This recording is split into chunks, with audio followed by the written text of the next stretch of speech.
வாங்கிட்டு இப்போ நாங்கள் பூஜை செய்யணுமா, அதுக்கு எப்படி உயிர் இருக்குன்னு கேட்குறீங்க. அதுக்காண்டி தான் முக்கால்வாசி.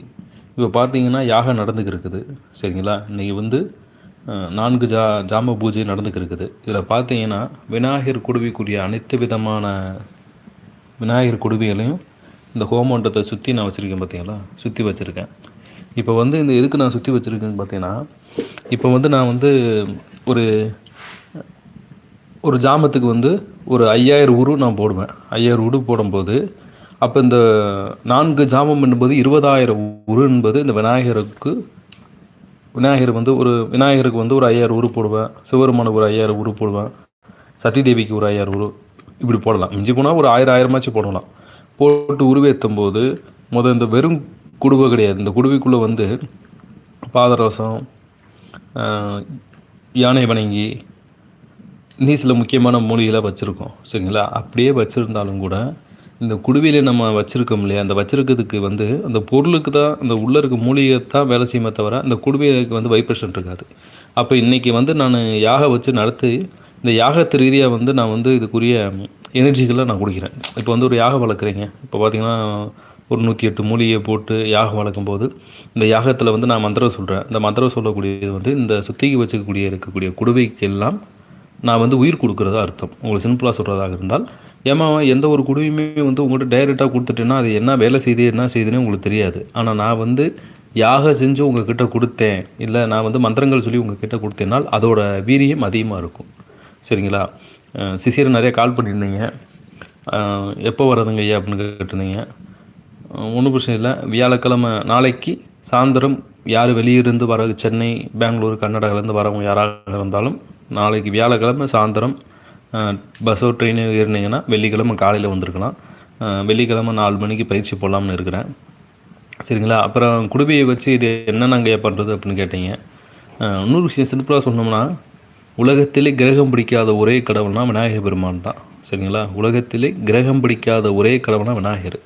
அப்போ நம்மளுக்கு நேரங்கால ரீதியாக இருக்கக்கூடிய அனைத்து விதமான பிரச்சனைகளும் இந்த விநாயகர் குடுவை நம்ம வந்து உள்ளே அதில் எந்திர வச்சுருக்கோம், மை வச்சுருக்கோம், ராஜவசியம்னா யானை வணங்கி, சர்வலோகமே வசியம் அந்த வேரில் வச்சுருக்கோம், பாதரசம் வச்சுருக்கோம், சிவனார் வேம்பு அப்படின்னு சொல்லி பல மூலிகை வச்சுருக்கோம். அப்போ நவகுண சக்கரம் நான் அற்புதமாக சொன்னேன் சரிங்களா. ஒரு வீட்டில் எந்த விதமான பில்லி சூனியங்களும் தீமை காரியங்களை முடிக்கக்கூடிய தன்மையில் நவகுண சக்கரத்துக்கு இருக்குது. அப்படி சக்கரம் இருக்குது. அப்போ இந்த விநாயகரோட குடுவையை வாங்கிட்டு போய் வைக்கும்போது நம்மளுக்கு நேரங்காலம் சம்மந்தப்பட்டது சரியாகும் சரிங்களா. அடிக்க வர ஒரு கிரகம் கூட நம்மளை அடிக்காது. ஏன்னா விநாயகர் வழிபடுறியா அப்படின்ற ஒரு காரணத்தினால் அப்படி இருக்கும். ரெண்டாவது விஷயம் என்னென்னு கேட்டிங்கன்னா, இந்த குடுவை வச்சு வழிபடும்போது தொழில் சம்மந்தப்பட்டது, வியாபாரம் சம்மந்தப்பட்டது, நான் கடை வச்சுருக்கீங்க ஆனால் ஒன்றும் கடை விருத்தி ஆகலை அப்படின்னு சொல்கிறவங்க, இந்த குடுவையை வச்சோம்னா வியாபாரம் சம்மந்தப்பட்டது, முகம் வசியம், கஜவசியம், சந்தான வசியம், சௌபாகிய வசியம், தனவசியம், தானிய வசியம் சரிங்களா.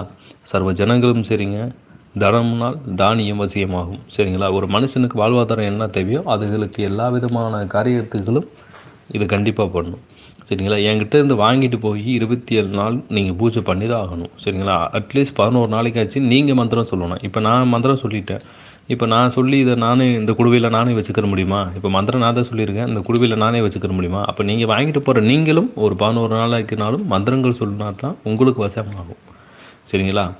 நிறைய பேர் கால் பண்ணுறீங்க, ஐயா நான் புக்கிங் பண்ணல அப்படின்றீங்க. ஒன்றும் பிரச்சனை இல்லை, வாங்க ஒரு 4-5 நான் கூட என்கிட்ட ஏற்பாடு பண்ணிடுவேன் சரிங்களா. ஒன்றும் பிரச்சனை இல்லை. ஐயா நான் வந்து புக்கிங் பண்ணல, ஆனால் மாந்திரியத்துக்கு வந்து பார்க்கலாமா அப்படின்னு கேட்குறாங்க நிறைய பேர். சும்மா வந்து பார்க்கலாமான்றாங்க. வாங்க, அதை பற்றி ஒன்றும் கவலை இல்லை. வரவங்க திண்டுக்கல் மாவட்டம் வந்துட்டு கால் பண்ணுங்கள் சரிங்களா. இப்போ வந்து எல்லா குடுவையும் புக்கிங்கில் தான் இருக்குது சரிங்களா. நிறையா வந்து நான் நினச்சதோடு நிறையா ஆயிடுச்சு. கால் பண்ண எல்லா பேரும் வாட்ஸ்அப்பில் எனக்கு அட்ரஸ் வேணும்னா எனக்கு வாட்ஸ்அப்பில் அனுப்புங்க. உங்களுக்கு நான் அட்ரஸ்ஸு லொக்கேஷன் அனுப்புகிறேன், வந்துடுங்க. முடிஞ்சால் நாளைக்கு வியாழக்கிழமை நைட்டு வரதா இருந்தாலும் வாங்க. ஏன்னா வியாழக்கிழமை நைட்டு வந்து இங்கே வந்து கோயிலில் வந்து விசேஷமான சில பூஜைகள்லாம் நடத்துவோம், பழி பூஜைகளை நடத்துவோம், அதையும் பார்க்கலாம்.